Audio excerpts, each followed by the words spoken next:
नमस्कार दोस्तों। तो फिर हम आज मिलने आए हैं मिस्टर दिलीप गिरी सर से। तो आज का हमारा सवाल है कि बहुत सारे लोग हैं जो पता चलता है किडनी फेलियर से परेशान है।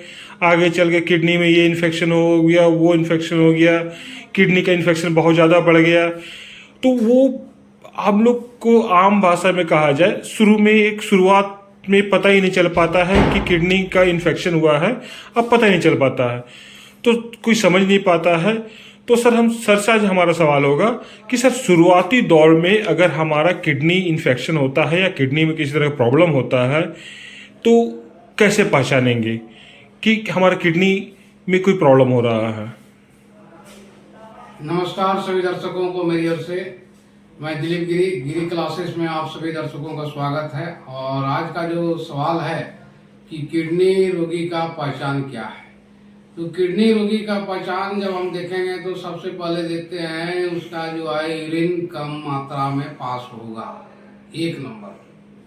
और किसी किसी को देखते हैं कि बहुत अधिक मात्रा में पास होता है, 2 नंबर हुआ। 3 नंबर में चेहरा फूलेगा, चेहरा के साथ साथ गाल देखते हैं कि विशेष करके, और पैर फूलता है।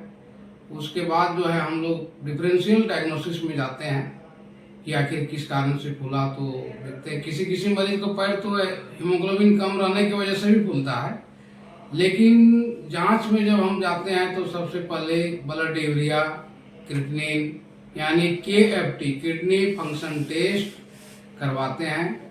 तो उसमें जो है ब्लड यूरिया हमको बढ़ा हुआ मिलता है, और ब्लड यूरिया जब बढ़ा हुआ मिला तो क्रिएटिनिन भी बढ़ सकता है।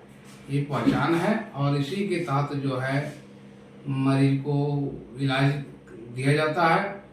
और रही बात की जहाँ तक सवाल है, चेहरा फूलने के साथ साथ अधिक ब्लड यूरिया 100 से ऊपर, यानी ब्लड यूरिया 100 mg/dl से यदि ऊपर है तो उसको हम लोग कहते हैं कि वह डायलिसिस के प्रक्रिया में ये व्यक्ति जाएगा। और उसके बाद हम यूरिन का रूटीन एग्जामिनेशन करते हैं। तो रूटीन एग्जामिनेशन में हमको माइक्रोस्कोपिक जांच जो होता है उसमें RBC जो है यूरिन में पाया जाता है। तो यह पहचान है ब्लड यूरिया यानी किडनी मरीज का नंबर। शरीर के साथ साथ पेट भी फूला हुआ रहता है, क्योंकि उसको जो है यूरिन पास क्लियर नहीं होता है। पेट के साथ साथ देखते हैं कि बहुत से मरीज जो है किसी किसी को डायरिया तक भी हो जाता है, डायरिया भी होता है। और जो है वैसी स्थिति में मरीज जो है बहुत बेचैन रहता है, यूरिन बहुत कम मात्रा में पास होता है। तो क्योंकि यूरिया जब बढ़ा तो इसीलिए किडनी फंक्शन जो है ढंग से नहीं कर पाता है। और इसी जांच के आधार पर यानी KFT के आधार पर उसके बाद हम देखते हैं कि आखिर किडनी कौन सा किडनी काम करता है, सही ढंग से नहीं कर रहा है। तो उसको जांच करने के लिए, देखने के लिए हम लोग फिर अल्ट्रासोनोग्राफी कराते हैं। तो उसमें क्लियर आ जाता है कि जो है किडनी का साइज क्या है, और उसी के तहत जो है हम लोग फिर इलाज के लिए कहीं दूसरी जगह भेजते हैं। धन्यवाद।